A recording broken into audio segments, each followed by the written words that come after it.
கதறல் கேட்டிடுதே.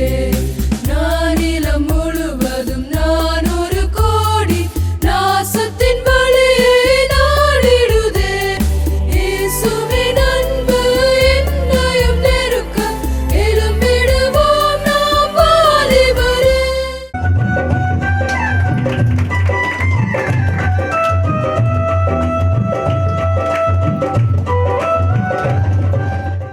உலகத்தின் ஒரு சுவிசேஷ கபோது 27வது ஆண்டோடு துவக்க விழா.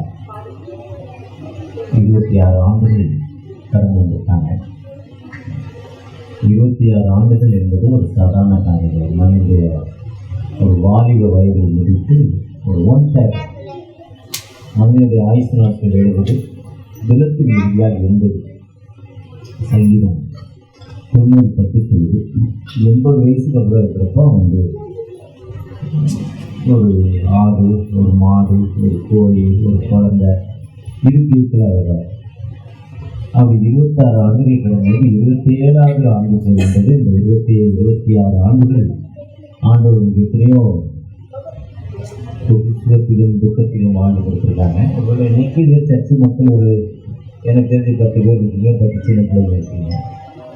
முதல் கூட்டம் அவங்க கூட்டத்துக்கு வரப்போ இந்த ரோடில் நடந்துச்சு. அப்போ பாஸ்டர் ஸ்டான்லி இருந்தாங்க. ஸ்டான்லி நாங்கள் ஒரு மதிக்கிற ஒரு சகோதரர் கபிதாங்க ஒரு அம்மா தான் இருந்தாங்க. அவங்கள இந்த மாதிரி ஒரு ஓட்டம் வச்சுருந்தாங்க. அது நீண்ட வருஷம், ஒரு 26 ஆண்டுகளுக்கு முன்னாடி.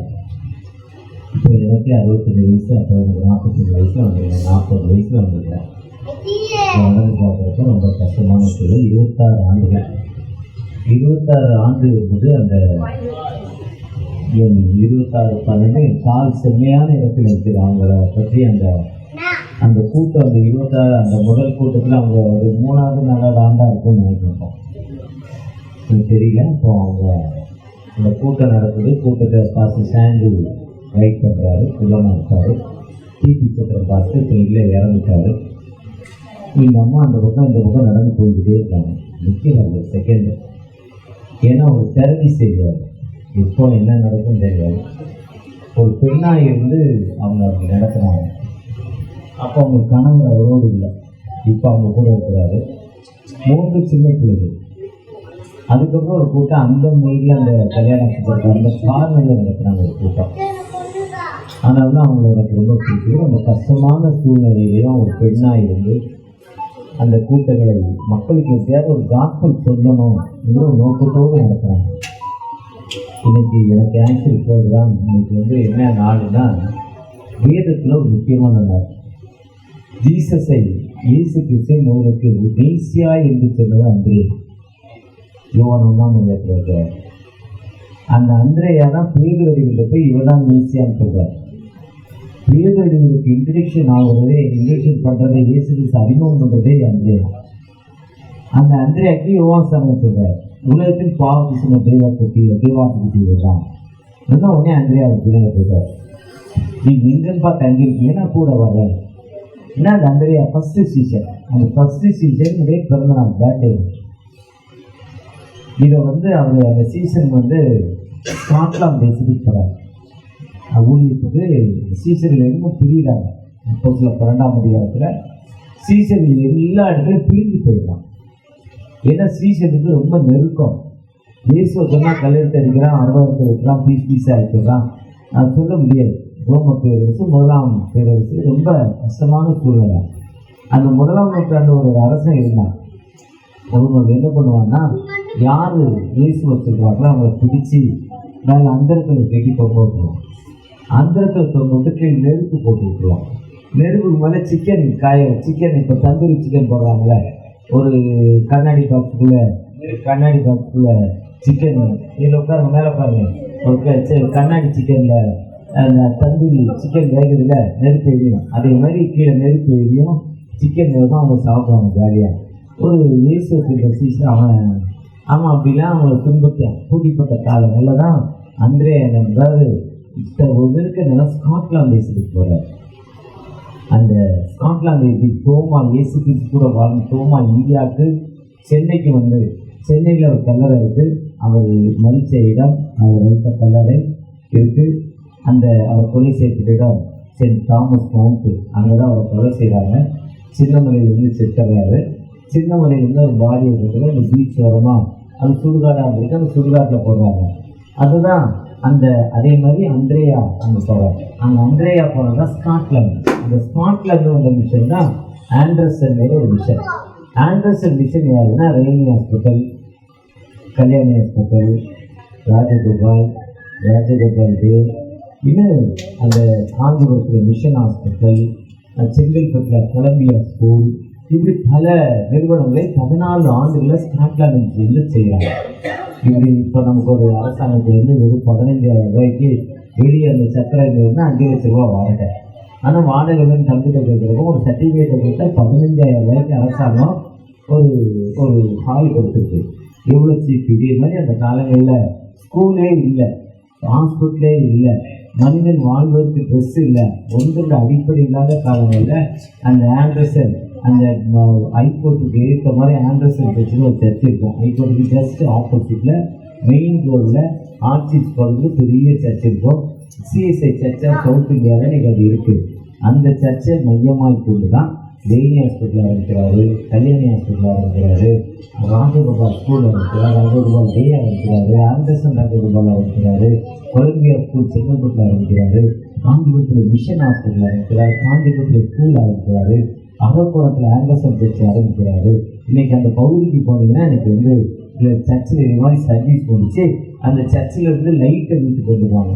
எந்த மனுஷனையும் பிரகாசிக்கிற வழியே மெய்யான வழி, அவருக்குள் ஜீவன் இருந்தது, அந்த ஜீவன் மனுஷருக்கு உறுதியாக இருந்தது. 1 யோவான் 1ஆம் அதிகாரம்.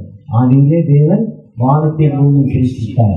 அந்த அந்த அது ஆதியாம் 1:1 ஆதியிலே வார்த்தை இருந்தது, அந்த வார்த்தை தெய்வத்தில் இருந்தது, அது தேவனாக இருந்தது, சகலமும் அவர் மூலம் உண்டாயிருந்தது, அவருக்குள் ஜீவனது, அது மனுஷருக்கு ஒளியாக இருந்தது. அந்த ஒளி தான் நாங்கள் இன்னைக்கு அப்படி பெரிய பண்டிகை இன்னைக்கு அரக்கோணத்தில் செங்கல்பட்டில் இன்னைக்கு அங்கே ஒரு சர்ச்சு தான் நான் இன்னைக்கு புக் பண்ணியிருந்தாங்க 3 மாதத்துக்கு முன்னால் அந்த பண்டிகைக்கு. ஆனால் ஜான்சி பிரதர் கூப்பிட்டோன்னே உங்கள்கிட்ட வராங்க, நான் அந்த டேட்டை நோட் பண்ணேன். நான் நவம்பர் 30 எனக்கு ஆண்டர்சன் டே ஞாபகம். அதனால் டைரியில் எக்ஸாம் முடிச்சு இந்த அம்மாட்டையும் வரேன்ட்டேன். இப்போ ஃபோன் பண்ணி அவங்க கேட்குறாங்க, ஐயா நான் வரலப்பா இங்கே போகிறேன்னு சொன்னேன். ஆனால் இதை விட 10 மடங்கு 20 மடங்கு ஒரு 1000 பேர் உட்காந்து ஒரு கூட்டத்துக்கு போக வேண்டியது விட்டுட்டு வந்தீங்கன்னா அது அந்த அம்மாவோட ஒரு பாசம், அந்த அம்மாவோட ஊழியம், அந்த அம்மாவுடைய 3 பிள்ளைகளும் நினைச்சிருக்காங்க. ஒரு தகப்பனாக அந்த பையன் பார்த்து நினைஞ்சிக்கிட்டே இருக்கான். காலை செருப்பு போகிறவங்க ஓடிக்கிட்டே இருக்குது. அது ஒரு லாயராக இருந்தாலும் அவன் கல்யாணத்தை நடத்த நான் தான் போனேன். பெரிய சண்டை கல்யாணம் லைஃப்பில் மறக்க முடியாத சண்டை எனக்கு. லைஃப் பில்டிங் அவங்க அப்பா கல்யாணத்தை பார்த்தோன்னா சண்டை தான் எனக்கு ஞாபகம் இருக்குது. பெரிய பொண்ணு, அந்த பொண்ணு கல்யாணத்தையும் நான் தான் இருக்கிறேன். அடுத்த பொண்ணு கல்யாணம், இங்கேருந்து எந்த கல்யாணத்துக்கு 200 கிலோமீட்டர் போக மாட்டேன். இந்த பொண்ணு கல்யாணத்துக்கு 200 மீட்டர் யாரையோ லவ் பண்ணி பண்ணிட்டான், கூப்பிட்டு போயிட்டாங்க. நானும் கல்யாணத்துக்கு போனால் கல்யாணம் முடிஞ்சு எல்லாரும் வீட்டுக்கு போயிட்டா நான் போகிறேன். இவங்க சொல்லியிருக்கணும் 6 மணிக்கு கல்யாணம், நான் சொல்லலை. ஆனால் அந்த அம்மாவுக்கும் அந்த பிள்ளைகளுக்காக 200 கிலோமீட்டர் போனேன். அந்த பிள்ளைகள் மேலே உள்ள இப்படி நிறைய பாசிட்டிவ் என் மேலே கூட என்னோடு இருக்காங்க. ஏன்னா இனி ஒரு தகப்பனாக, ஒரு சகோதரனாக, ஒரு அளவுறந்த பாசம் என் மேலே வந்து நாங்கள் ஒன்றா பிறக்கலை என் மேலே ரொம்ப பாசம், அளவு பிறந்த பாசம். அந்த பாசத்தை நிமித்தம் அந்த மகா கல்யாணத்துக்கு நான் அவ்வளோ தூரம் போனேன். ஆனால் வருத்தம் என்னென்னா கல்யாணம்லாம் முடிஞ்சு போச்சு. அதுதான் வருத்தம். நாங்கள் பெருசாக ஒரு பாஸ்ட் இனோவா காரிலேருந்து திண்டிவனம் தாண்டி திண்டிவனம் தாண்டி உள்ள போகிறோம். போய்கிட்டே இருக்கு. திருவண்ணாமலை பக்கத்தில் அதுக்கப்புறம் முடிச்சுட்டு பாண்டிச்சேரிக்கு ஒரு வேலைக்கு போயிட்டேன். ஆனால் திருப்தி, ஜான்சி அம்மா கல்யாணத்துக்கு போகணும், பொண்ணு கல்யாணத்துக்கு போகணுங்கிற திருப்தி. நீங்கள் உங்களை ஆண்டவர் 26 ஆண்டுகள் முடித்து 27வது ஆண்டில் ஆண்டவர் 27வது சங்கீதம் கர்த்தரின் வெளிச்சமும் என் ரட்சிப்புமானவர். Lord is my light, my saviour. எனக்கு ரட்சிப்புமானவர். என் வாழ்க்கையில் எப்படி லைட்டு போட்டால் அந்த இருள் மாறுது, ஆண்டவர் தான் எனக்கு அந்த லைட்டு, ஆண்டவர் தான் எனக்கு விடுதலை, நான் ரட்சிப்புமானவர்.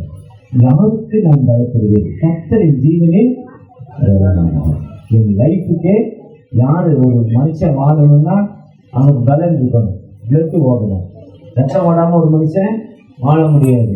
என்ன யாத்திரா என்ன ஆகணுமா, லேகியராகவும் 27:11 இருக்கு. ஒரு மனுஷனுடைய உயிரணுக்கள் ரத்தத்தில் இருக்கு. ஒருத்தன் குடிச்சிட்டான், கஞ்சா அடிச்சிட்டான், 2 பேருக்கு சண்டை வந்துச்சு. அவன் அது வரைக்கும் குடிக்கும்போது அன்னைக்கு குடிச்சிட்டான். அன்னைக்கு குடிச்சோன்னா சண்டை வந்துச்சு. சண்டை வந்தோன்னா அடிச்சிட்டாங்க. அடிச்சோன்னா கையில் ரத்தம் வந்துக்கிட்டே இருக்கு. நம்ம குடிச்சிருக்கோம், இப்போ போய் வீட்டுக்கு போனால் நம்ம திட்டுவாங்க, காலையில் சொல்லிக்கலான்னு தெரியாமல் போய் மொட்டை மாடியில் படுத்தான். மொட்டை மாடியில் படுத்தா அந்த ரத்தம் போய்கிட்டே இருக்கு. காலையில் செத்து போனான். ஏன்னா உயிர் ரத்தம் வெளியே போச்சுன்னா மனுஷன் செத்து போவான். ஆனால் ஆண்டவர் என்ன சொல்றாருன்னா, லாடிஸ் கர்த்தரின் ஜீவனில் பலமானவர். நான் யாருக்கு எனக்கு ஸ்ட்ரென்த். இந்த வசனத்தை பார்க்குறப்ப நம்ம முதல் மீட்டிங் என்னை கூப்பிட்டு இந்த பக்கம் குட்டி போட்ட பூனை ஓடணும்னு சொல்லுவாங்க. அது அப்படி இப்படி ஓடி நின்று அன்னைக்கு அந்த அம்மா 26 வருஷத்துல எப்படி வாலிபத்துல இருந்ததுன்னு பாருங்க. அப்படி அந்த அம்மா ஒர்க் பண்ணிச்சு. ஆனால் அந்த ஆண்டவர் எப்போதுமே எனக்கு லைஃப் அந்த ஆண்டவர் எந்த மனுஷனை பிரகாசிக்கிற வழியை அந்த மெய்யான வழி. ஒருவேளை இன்னைக்கு நோட்டீஸில் அவங்க போடுற வசனம் வழிதான் அந்த ஆண்டவர் என் வாழ்க்கையில் அப்படிப்பட்ட வாழ்வை கொடுத்ததால் காணப்படுகிறார்.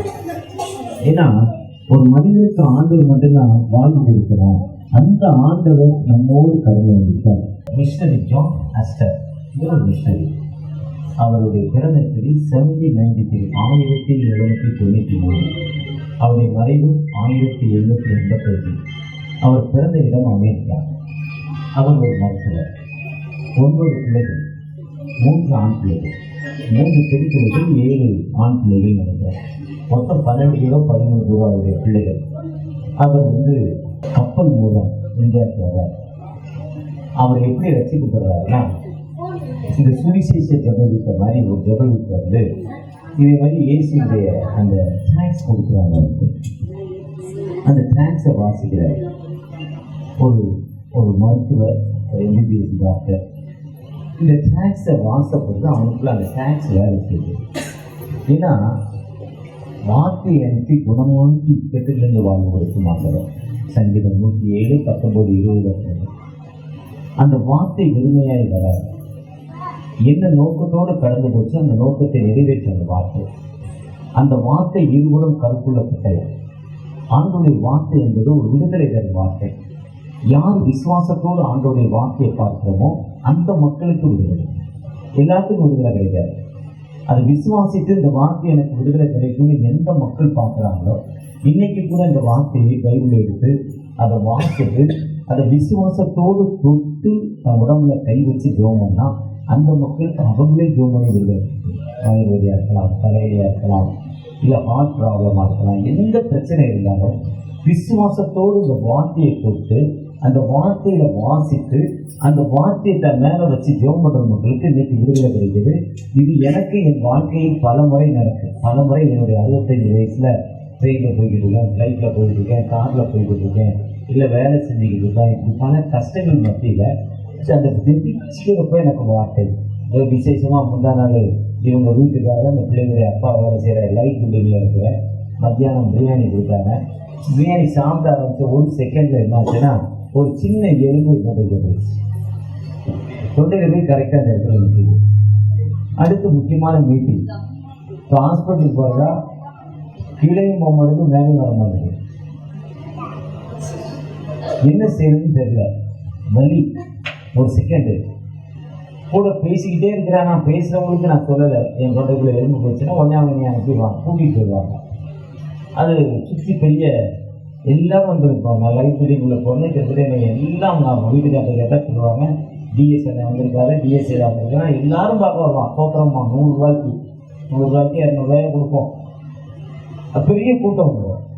பேசிக்கிட்டே ஜோம் பண்ணுறேன். அப்பா என்னப்பா நான் எதிர்பார்க்கல இந்த எலும்பு தப்பு போயிடுச்சு. ஆனால் தொண்டையோட வண்டி இன்னும் இருக்குது. டாக்டர் என் டாக்டர்கிட்ட போய் கேட்குறேன், எங்கள் அம்மா பிள்ளைங்களாம் வக்கீல் மாதிரி என் பிள்ளைகளெல்லாம் டாக்டர். அவர்கிட்ட போய் கேட்டால் அந்த எலும்பு போன இடத்துல ஒரு போடுக்கும் புண்ணாக இருக்கும், அது வலிக்கும்பா, உனக்கு உங்களுக்கு சரியாகும். அவங்க 2 நாள் 3 நாளில் சரியாகும் சொல்லுது. ஒருவேளை அந்த ஜெபத்தோடு நம்ம கேட்கிறப்போ உதவி இருக்க மாட்டோம். நீங்க யாரா இருக்கலாம், நீங்க எந்த மதமா இருக்கலாம், எந்த இனமா இருக்கலாம், கடவுள் இருக்கா இருக்கலாம், கடவுள் இல்லைன்னு சொல்லலாம், எதையாவது சொல்லிடுறீங்க. ஆனா உங்களுக்கு எனக்கு மேல ஒரு பவர், ஒரு ஆண்டவர் இருக்கிறார். அது நம்ம சொல்லலாம். கேளுங்கள் தரப்படும், தட்டுங்கள் திறக்கப்படும், தேடுங்கள் கிடைக்கும் என்றார் இயேசு, தேடுங்கள் கிடைக்கும் என்றார். அது என்னன்னா, அந்த பாட்டு பாடுறது, அந்த பாட்டோட தான் கடைசி வரை சோறு போடுச்சு. தேப்பர் ஆறாமணிக்கு பாடினார், நல்ல சாராயம் குடிச்சார். அந்த சாராயம் குடிச்சவங்க பார்த்தீங்கன்னா, அந்த ஒரிஜினல் சாராயம் குடிச்சா, சாராயம் குடிச்சா ஈ சுத்தும் முகத்தை. ஏன்னா அது வெள்ளம், அந்த சாராயம் ஒரிஜினலாக வெள்ளம். ஆனால் உடம்பு ஒன்றும் பெரிய லெவலில் முன்னால் இருக்க சாராயம் கெட்டு போகாது. அப்புறம் அவர் நல்ல சாராயம் சாப்பிட்றாரு, நல்ல சாராயம் சாப்பிட்டு பாட்டு பாடினார். ஆனால் ஒரு பாட்டு கடைசியும் அவருக்கு சோறு போடுச்சு. அந்த ஒரு பாட்டு தான் சோறு பிடிச்சி தேப்பர் ஆறாமணிக்கு இருக்கு. உண்மையா இல்லையா? இப்போ அவர் ஒரிஜினலாக இல்லை. இந்த ஒரிஜினலாக பாடுறதுக்கு வயசு பாவம் நிற்கவே முடியல, வேலை தடுமாட்டம் இருக்கும். அவருக்கே 20 வயசுனா நான் முன்ன பார்க்கணும் 65 வயசுக்கு 85 வயசு 75 வயசு. அந்த ஒரு ஒய்ஃப் வேலை இல்லையா, அந்த சைடு பேலன்ஸ் வேலை இல்லை அவருக்கு. அந்த ரிப்பு இல்லாமல் இவர் ரிப்பு எடுத்து அந்த அம்மா ஆக்கி அந்த ரிப்பு போனோன்னே இது பலனும் இல்லை, போக முடியல. நான் நிற்கிறப்போ எனக்கு பாட சொன்ன மாதிரி ஆகிட்டேன், ஏன்னா அவரால் முடியல. ஆனா ஆண்டவரை நோக்கி பார்க்கிறப்போ அந்த ஆண்டவருக்கு வெளிச்சமாக, அதுதான் இந்த சங்கீதம் 27 சொல்றாரு. முதல் வசனம் இந்த திருச்செடிக்கு கொடுக்கப்படுற வாக்கு பார்த்தா கர்த்தரின் வெளிச்சமாக. யார் வெளிச்சம்? இருட்டுல போறப்ப செல்ல இருக்க டார்ச் லைட் ஆன் பண்ணணும், எப்படி வெளிச்சமா இருக்கு. அதே மாதிரி இயேசுங்கிற ஒரு நபர் எனக்குள்ள வந்தோன்னே என்ன ஆயிடுறாரு, என் வியாதி போயிடும், கடன் பிரச்சனை போயிடும், துன்பங்கள் போயிடும். படிச்சு ஞாபகம் இல்லை, படிச்சது ஞாபகம் இருக்குன்னா ஈஸியா ஒரு நபரை நீங்க நோக்கி பார்க்கிறப்போ அது ஒரு வெளிச்சமாகிறார். இல்ல சாராயம் நான் குடிக்க கூடாதுன்னு நினைக்கிறேன், சாராயம் குடிச்சதெல்லாம் வீட்டுல ஒய்ஃப் கூட சண்டை, பிள்ளைங்க கூட சண்டை, என் பிள்ளையும் சாராயம் குடிக்க ஆரம்பிச்சது, அதனால நீங்க சாராயம் குடிக்க கூடாதுன்னு நினைக்க ஆரம்பிக்கிறப்போ ஆனா அந்த சாராயம் உடல அந்த பக்கத்துல போன என்ன ஆகுது, சாராயம் ஞாபகம் வந்தது. இல்லை இவர் மாதிரி நண்பர் சொல்றாரு, இவ்வளவு நாளும் குடிச்சுட்டா இனிமே குடிக்கலாம், கைகால் உளுந்து போறாலும் மிரட்டுறாரு, இதுக்காக குடிக்க வேண்டியது இருக்கு. ஆனா எதுவுமே கிடையாது. இயேசுங்கிற ஒரு நபர் வந்து அவனுக்கு என்ன ஆகுது, விடுதலை கொடுக்குமா. இயேசுங்கிற ஒரு நபர் அதுக்குள்ள வந்தா அந்த எண்ணமே வராது. நல்லா கிட்டத்தட்ட 30-40 வருஷமா பீடா போட்டாரு. நான் பீடா போடுறப்போ 10 காசு. இன்னைக்கு ஒரு பீடா எப்படி அவன் 25 ரூபாய்க்கு மேலே இருக்கணும்னு நினைக்கிறேன். அந்த கணக்கு இப்போ விலைவாசி போடுறத பார்த்துட்டு எனக்கு சொல்ல தெரியுது. ஏன்னா அவளுக்கு அளவுக்கு விலை அங்கே கூடி இருக்குது. எத்தனை வருஷமா போட்டேன். ஆனால் மார்க்கெட்ல வண்டியில எங்க போனாலும், எந்த ஊர்ல இறங்கினாலும் பீடா எந்த இடத்துல தான் தேடுவேன். எந்த சிட்டிக்குள்ள போய் ஃபிளைட் இறங்கினாலும் கார்ல இறங்கினாலும் எங்க இருக்குன்னு தான் தேடுவேன். ஆனா இப்ப அந்த ஞாபகமே அதுதான் ஒரு வெளிச்சம், அதுதான் ட்ராக்ஸ், அதுதான் பார்ப்போம். நமக்கு கிட்ட தீய பழக்கத்திலிருந்து விடுதலை கொடுக்கும் ஆண்டவர், கெட்ட பழக்கத்திலிருந்து விடுதலை கொடுக்கும் ஆண்டவர், வியாதியிலிருந்து விடுதலை கொடுக்கும் ஆண்டவர், கடன் பிரச்சனையிலிருந்து விடுதலை கொடுக்கும் ஆண்டவர். கடன் பிரச்சனை இருக்கு, இயேசுவை நோக்கி பார்க்க எப்படி கடன் பிரச்சனை நீங்க பாருங்க. நீங்க பார்க்கிறப்ப இனி கடன் வாங்கின கடனை எப்படியாவது கொஞ்சமா என்ன பண்ணுவீங்க, கொடுக்குறீங்க. ஒருவேளை சாப்பாட்டை குறைச்சி, இல்லைன்னா கூட கொஞ்சம் வேலை செய்ய, ஓவர் வேலை செய்ய, எப்படியாவது அந்த கடனை கொடுத்துடணும், இல்லை நல்ல செலவை குறைச்சி கொடுத்துடணும். அந்த எண்ணம் அதுதான் ஆண்டவர் எனக்கு மன்னிச்சார். அவர் லைஃப், அவர் தான் எனக்கு ரட்சிப்புமானவர், என் வாழ்க்கையின் பலனானவர், என் லைஃப்ல அவர் ஸ்ட்ரென்த்தானவர். அதனால யாருக்கு நான் பயப்படுவேன், யாருக்கும் பயப்படுவேன். அதுதான் அந்த ட்ராக்ஸ். இந்த ட்ராக்ஸ் மூடி அந்த அந்த பெரிய டாக்டருக்கு போனோம்னா ஜான் சார் அவருக்குள்ள ஒரு விடுதலை கிடைச்சது. உடனே இந்த பணியை, உன்னத பணியை செய்யணும்னு நினைச்சு அவர் இந்தியாவுக்கு வர்றாரு. இந்தியாவுக்கு வந்து அவருக்கு அப்புறம் அவருடைய கீர்த்தி ஐயாஸ் காலம், வேலூர் சிசி டாக்டருடைய ஐயாஸ் காலம் வர்றாங்க. அந்த ஐயாஸ் காலுடைய அப்பாவும் வருகிறார். அவர் டாக்டரா இருக்கிறார். அவர் டாக்டரா இருக்கிற அவங்க அப்பா சொல்றாரு, தெரிஞ்சுட்டே அம்மா ஒரு டாக்டர் ஆகி ஒரு நர்ஸ் ஆகி இந்த பிள்ளைகள் மக்களுக்கு உதவி செய்வாங்க. ஐயாஸ் காலை முடியாதுன்னு செய்ய முடியாதுன்னு தெரியுது. ஆனா அன்னைக்கு நான் செய்ய முடியாதுன்னு சொன்ன அன்னைக்கு 3 பேர் பிரசவ வேலை, 3 பேர் குழந்தைக்கு வரல. 3 பேரும் பெண் டாக்டர் பிரசவம் பார்க்கணும், பெண்ணு தான் பார்க்கணும்னு கேட்கிறாங்க. பெண் டாக்டர் இல்லாம செத்து போயிடும் 3 பேர். அப்போ நம்ம அந்த ஊருக்கு ஒப்பு கொடுக்குது. டாக்டராகி வந்து அந்த மாதிரி என்ன பண்ணுங்கன்னா நர்ஸாக படிச்சுட்டு அந்த காலத்தில் ஒரு கார் இருக்குமா, அந்த காரில் போய் கிராமத்தில் உதவி செய்வோம். கிராமத்தில் அந்த கார் போகிறப்போ ரொம்ப சத்தம் வரும். காரே இல்லாத காலங்களால, சைக்கிளே இல்லாத காலங்களால் நம்ம காரில் போனோன்னே ஏதோ அந்த காருக்குள்ள ஒரு பேய் இருக்கு, ஒரு அசுத்தாகி இருக்கு, அது மோசமாக சத்தம் போது மக்கள் எல்லாம் ஊருக்குள்ள இருக்க மாட்டாங்க, எல்லாரும் ஓடிடுவாங்க ஊருக்கு.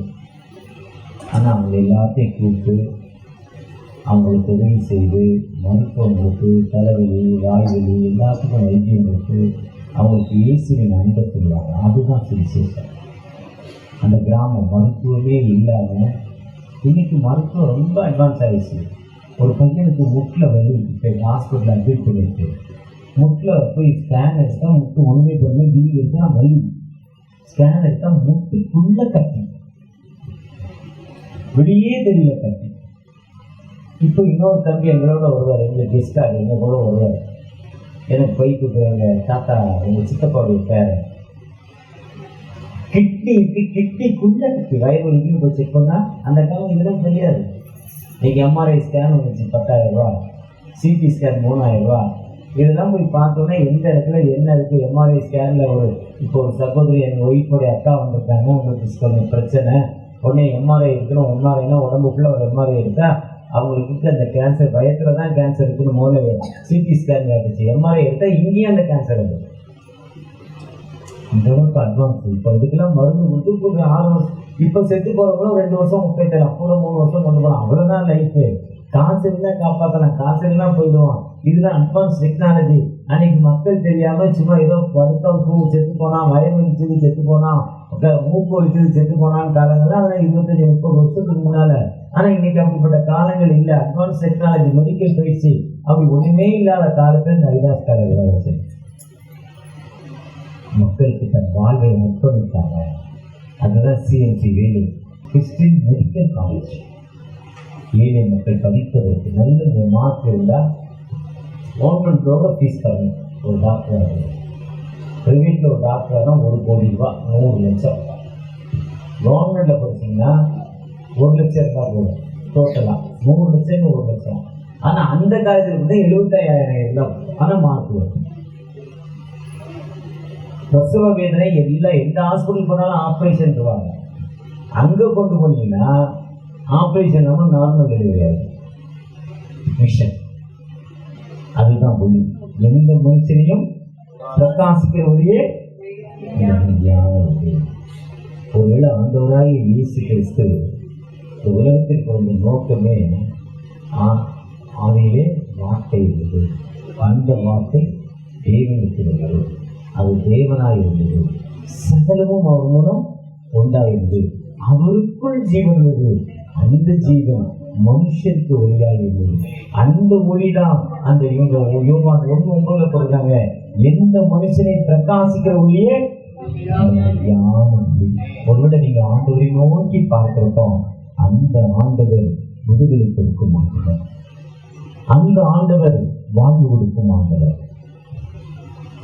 நான் ஆண்டவருக்கு இருக்கான்னு நினைக்கிறது வேதம் என்ன சொல்லுது, கடவுள் போய் கண்ணாடியை பார்த்தார். இப்போ லிப்டிக் போடணும்னா கண்ணாடி பார்த்தா லிப்டிக் போடணும், க்ரீன் பவுடர் போடணும்னா என்ன பண்ணணும், இவருக்கு அழகாக தாடி வளர்க்கணும்னு என்ன பண்ணணும், கண்ணாடியை பார்த்தா. இல்லைன்னா இந்த தாடிக்கு ஆவரம் மாதிரி இருக்கும், இது கொஞ்சம் அழகாக இருக்குது, அது அவருக்கு தாடி மேற்குமாக இருக்குது. இது வாலிய பிள்ளை எதுக்கு தாடி வைக்கிறாங்க அவங்களுக்கே தெரியாது. ஒரு நடிகை வச்சாலும் அவங்கள வச்சுட்டாங்க, அவ்வளோதான். எதுக்கு தாடி வச்சாங்கன்னே தெரியாது. நல்ல அழகான முகம். அதுக்கு தான் அவர் பெண்கள் வந்து முடிய என்ன பண்ணக்கூடாது, வெட்டக்கூடாது. ஆண்கள் என்ன பண்ணக்கூடாது, முடிய வளர்க்கக்கூடாது. பெண்களுக்கு முடி அழகுங்கிறதெல்லாம் இதை போட்டு மூடிக்கணும். என்னது அழகாக பார்க்குறோமா, இச்சை வருமா, அதனால பெண்கள் முடிய மூடிக்கணும். ஆனால் பெண்களுடைய அழகு என்னது, அந்த ஹேர் தான். அந்த பாப்பா மாதிரி நல்ல ஷாம்பு மட்டும் குளிச்சு அப்படி அவுட்டு போட்டு அது பெண்களுக்கு ஒரு லுக்கு. அது பெண்களுக்கு அழகானது. ஆண்கள் என்ன பண்ணக்கூடாது, அப்படி வளர்க்கக்கூடாது. பைபிள் சொல்லுது, நான் சொல்ல, என் சட்டம் அப்படி சொல்லுது. அந்த அழகு ஆண்டோடி சன்னிதானத்தில் வரப்ப நான் அழகு இல்லைப்பா, நீங்கள் தான் அழகான விட்டா என்ன பண்ணி இப்படி மூட சொல்றாரு. நாங்கள் முடிய வெட்டிறதால எங்களை என்ன பண்ணக்கூடாது, மூடக்கூடாது. தாடி என்ன பண்ணக்கூடாது, வேதத்தின்றி வளர்க்கக்கூடாது. பாசுங்களே வளர்க்குறாங்க, அது வேற. பாசுங்களே வளர்க்குறாங்க, அது அவங்க விருப்பம் சொல்ல தப்பு, வேதத்தின்றி தப்பு, அவ்வளோதான். அதுதான் நான் தப்புன்னு சொல்ல வரல அவங்கள. ஆனால் ஆண்டவருடைய சன்னிதானத்தில் நம்ம என்ன கேட்டாலும் ஒன்று கொடுக்குமாங்க. ஒரு மனுஷனை பிரகாசிக்குமாங்க. எப்படின்னா, என் வியாதியை மாற்றி, என் பலவீனங்களை மாற்றி, என் சோர்வுகளை மாற்றி எனக்கு விடுதலை கொடுக்குமாங்க. இன்னைக்கு காலையில் 7 மணிக்கு ஒரு சர்வீஸ் மீன்கூரில், ஞானமுடைய மாட்டேன், மீன்கூரில் பெரிய சர்ச். ஆனால் எழுந்திருக்க முடியல. ராத்திரி படுத்தது 1 மணி. 3 நாள் ரெஸ்ட் இல்லை ஒழுங்கா. தோத்திரம் வரலன்ட்டேன். 6 மணிக்கு எழுத நம்ம கரெக்டாக நான் எழுந்திருக்கோம். முதல் ஃபோன் தோத்திரம் மாற்றம்னா எழுந்திருக்க வர முடியாது மாட்டேன். 8 மணிக்கு அடுத்த சர்வீஸ். அடுத்து 11 மணிக்கு ஒரு அவுட் போகணும். அடுத்து 12 மணிக்கு ஒரு சர்வீஸ். 12 மணிக்கு ஒரு சர்வீஸ். அடுத்து முடித்த கருசுவாமியில் போய் சாப்பிட போனேன். அடுத்து ஒரு டெத்து, ஒரு முக்கியமான நபர் இறந்துட்டாங்க, அந்த சர்வீஸ். அதை முடித்து கல்லற, அதை முடித்து திரும்ப வந்துட்டேன். ஆனால் இவ்வளோ வேலை செஞ்சாலும் ஒரு புதிய பலன் எனக்கு 65 வயசில் கொடுத்துருக்காங்க. நான் கிளம்பி இப்போ பையை தூக்கிட்டு கிளம்புறேன். என் மனைவி சொல்கிறாங்க, அவங்க பிள்ளைங்க, என் மனைவி பிள்ளைங்கிட்ட சொல்கிறாங்க, அவங்க அப்பா அவர் விரும்பில் தான் பாடிச்சிருக்கு, அவர் மனுஷன் இல்லை, காலையிலேருந்து ஓடிக்கிட்டே இருக்கிறாரு. ஆனால் அந்தளவுக்கு பலனை கொடுக்கணும். யாரு அந்த அளவுக்கு பலனை கொடுப்பது? நம்முடைய வியாதிகளை மாற்றி, துன்பங்களை மாற்றி, துயரங்களை மாற்றி ஒரு விடுதலை கொடுக்க ஒரு ஜீவனுள்ள ஆண்டவர்களோடு சார்ந்திருக்கிறார். 35 வருஷம் நான் ஒரு டயபெட்டிக் பேசுகிறேன். 2 வேளை இன்சுலின் போடுறேன், 14 மாத்திரை ஒரு நாளைக்கு போடுறேன். எனக்கு இதுவரை எந்தவித அசதிகள் இல்லாமல், சோர்வுகள் இல்லாமல், கிட்னி கெட்டுக்கல, கட்டு கெட்டுக்கல, ஹார்ட் அட்டாக் ஆகலை, பேரலைஸ் அட்டாக் ஆகலை, ஸ்டோன் ஃபார்ம் ஆகலை. சுகருங்கிற வியாதியை தவிர வேறு எதுவுமே இல்லை. சுகர் வியாதி எதுக்கு கொடுத்துருக்கிறாருன்னா, கட்டுப்பாடு இல்லாமல் சாப்பிடுவேன், கட்டுப்பாடு இல்லாமல் சாப்பிட்டா கொலஸ்ட்ரால் வந்து செத்து போவேன் என்பதற்காக சுகருங்கிற வியாதியை ஸ்பீட் பிரேக்கை கொடுத்து என் வாழ்க்கையில் ஆண்டவனுக்கு சுகரை கொடுத்துருக்கிறாங்க. அவரை பார்த்தீங்கன்னா போன வருஷத்துல 5 ஆபரேஷன் ஒரே வருஷத்துல. இருந்தாலும் எவ்வளவு அழகா டெஸ்ட் பண்ணி ஜீவனை கொடுத்துருக்கிறாரு. அந்த ஆண்டவர் ஜீவனுள்ள ஆண்டவர். அவர் ஒரு பாஸ்ட் சர்ச் வச்சிருக்கிறாரு எங்க ஏரியால. பார்த்துட்டு இன்னொரு டிவி கேமரா எடுக்க வருவார், டிவியில போடுறதுக்கு. ஒருவேளை அந்த ஆண்டவர் உங்களை பிரகாசிக்க வல்லவராக இருக்கிறார்.